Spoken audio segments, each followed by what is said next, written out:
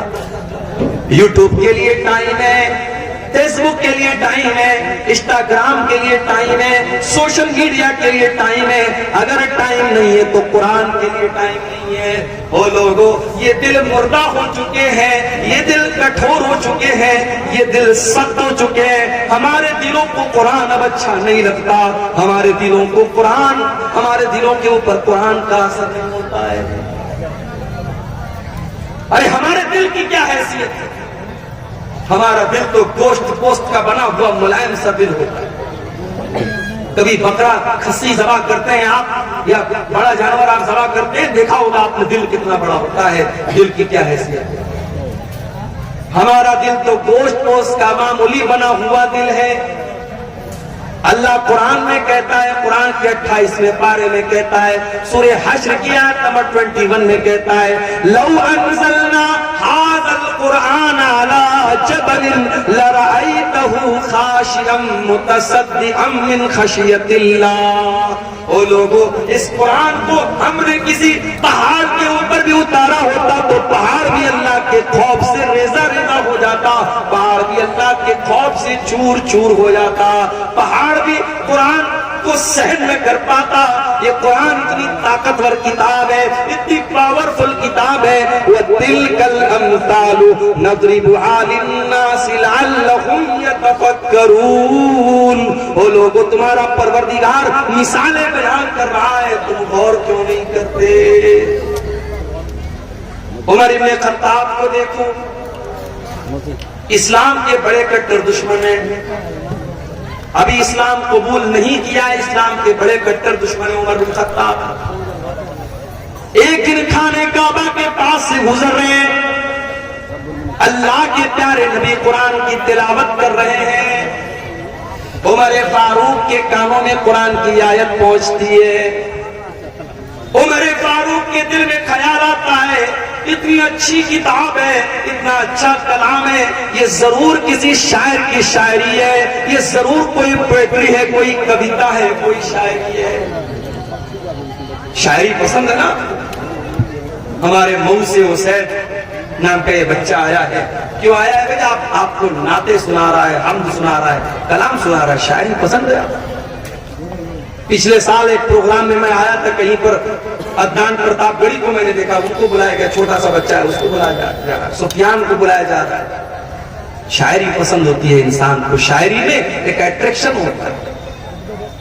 عمر فاروق نے قرآن کو سنا، قرآن اچھا لگا، قرآن دل کو بھایا، قرآن نے دل کو آکرشت کیا۔ عمر ابن خطاب نے کہا کہ ضرور یہ کسی شاعر کی شاعری ہے۔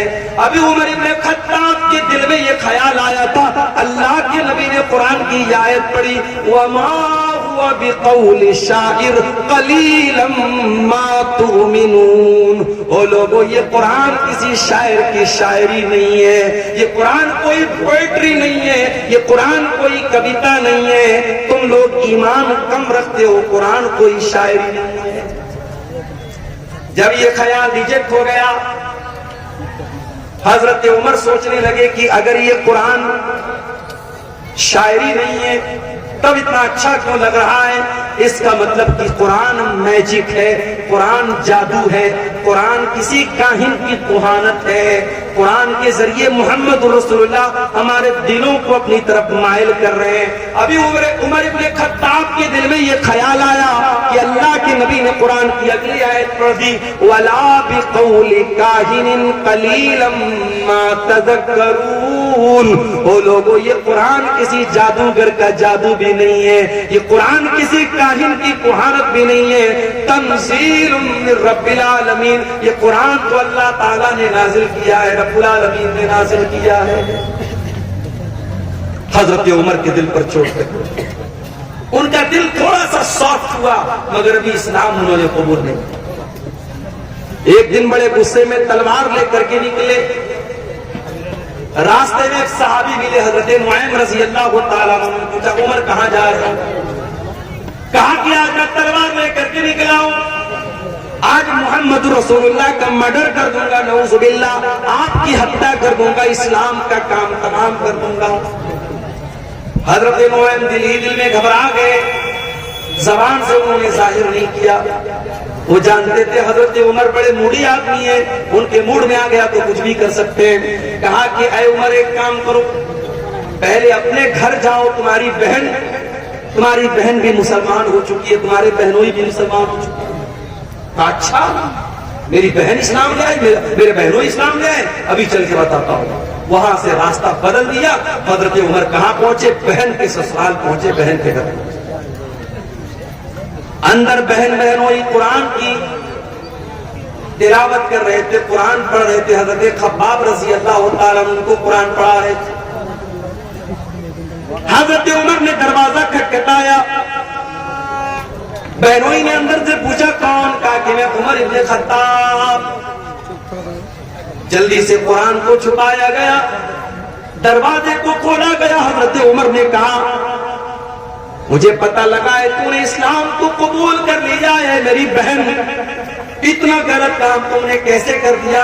اتنا کہنے کے بعد اپنی بہن کو مارنے لگے، بہنوئی بچانے کے لیے آئے، بہنوئی کو بھی مارنے لگے۔ حضرت خباب تو ایک کونے میں چھپے ہوئے تھے، بہنوئی بھی لہو لہان، بہن بھی لہو لہان۔ بہن نے کہا کہ اے عمر، کان کھول کر کے سن لے، جتنا مارنا ہے مار لے، جتنا ستم کرنا ہے ستم کر لے۔ اے عمر، اب اسلام ہمارے دل کے اندر داخل ہو چکا ہے، اب تو اسلام کو ہمارے دل سے نہیں نکال سکتا۔ حضرت عمر سوچنے پر مجبور ہو گئے کہ وہ بہن جو کل تک اپنے بھائی کی آنکھوں سے آنکھیں ملا کر کے بھی باتیں نہیں کرتی تھی، آج کتنے دھڑلے سے میری باتوں کا جواب دے رہی ہے، کتنی ہمت میری بہن کے اندر کہاں سے پیدا ہو گئی۔ کہا اچھا بہنا، یہ بتا، وہ جو تو کلام پڑھ رہی تھی، قرآن پڑھ رہی تھی، کیا میں بھی پڑھ سکتا ہوں؟ کہا نہیں، تم نہیں پڑھ سکتے، تم ناپاک ہو، جاؤ پہلے غسل کر کے۔ حضرت عمر نے غسل کیا، پاک صاف ہو کر کے آئے، قرآن ان کے سامنے رکھ دیا گیا اور قرآن کی سورہ طٰہٰ کی آیتیں انہوں نے پڑھی۔ طٰہٰ ما انزلنا علیک القرآن لتشقى الا تذکرۃ لمن یخشی۔ حضرت عمر پڑھتے چلے جا رہے ہیں، قرآن کی آیتوں کو پڑھتے چلے جا رہے ہیں، اور ان کے سینے میں جو دل تھا وہ اسلام کی طرف مائل ہوتا چلا جا رہا ہے۔ جب تلاوت ختم کر چکے، کہا کہ اے میری بہنا، یہ اللہ کا کلام ہے، میں بھی اس پر ایمان لانا چاہتا ہوں، میں بھی اسلام قبول کرنا چاہتا ہوں، میں بھی مسلمان ہونا چاہتا ہوں۔ حضرت سعید بن زید ان کے بہنوئی تھے، ان کو لے کر کے دار ارقم میں پہنچے جہاں اللہ کے نبی اپنے صحابہ کو لے کر کے چھپے رہتے تھے اور اسلام کی وہیں پر تبلیغ کرتے تھے۔ دار ارقم میں پہنچ کر کے حضرت عمر نے دروازہ کھٹکھٹایا، اندر سے پوچھا گیا کون؟ کہا کہ میں عمر بن خطاب ہوں۔ اندر صحابہ کرام کر گئے کہ ارے عمر آئے، پتہ نہیں کیا ارادہ رکھا۔ حضرت حمزہ بھی اسلام لا چکے تھے، انہوں نے کہا کوئی بات نہیں، آنے دو، اچھے مقصد کے تحت آیا ہے تو اچھی بات ہے، برے مقصد کے تحت آیا ہے تو اسی کی تلوار سے اس کو ختم کر دوں گا۔ آنے دروازہ کھولا گیا، حضرت عمر فاروق رضی اللہ تعالیٰ عنہ اندر آتے ہیں اور اللہ کے نبی کے پاس آ کر کے کہتے ہیں اشہد ان لا الہ الا اللہ واشہد انک رسول اللہ۔ اے اللہ کے نبی، میں کوئی دشمنی کرنے نہیں آیا، میں کوئی مرڈر کرنے نہیں آیا، میں کوئی ہتیا کرنے نہیں آیا، میں اللہ کی توحید کا اعلان کرتا ہوں اور میں آپ کے رسول ہونے کا اعلان کرتا ہوں۔ اللہ کے نبی نے اللہ کا شکر ادا کیا کیونکہ آپ نے اللہ سے دعا کی تھی کہ اے اللہ تو دو لوگوں میں سے کسی ایک کو اسلام کی توفیق دے دے، چاہے عمر بن ہشام کو جس کو ابو جہل کہتے ہیں اس کو تو اسلام کی توفیق دے دے، چاہے تو عمر بن خطاب کو دے دے۔ اللہ کو عمر بن خطاب پسند تھے، ابو جہل پسند نہیں تھا۔ ابو جہل کو ایمان کی دولت نہیں ملی، حضرت عمر کو مل گئی۔ اللہ کے نبی نے اللہ کا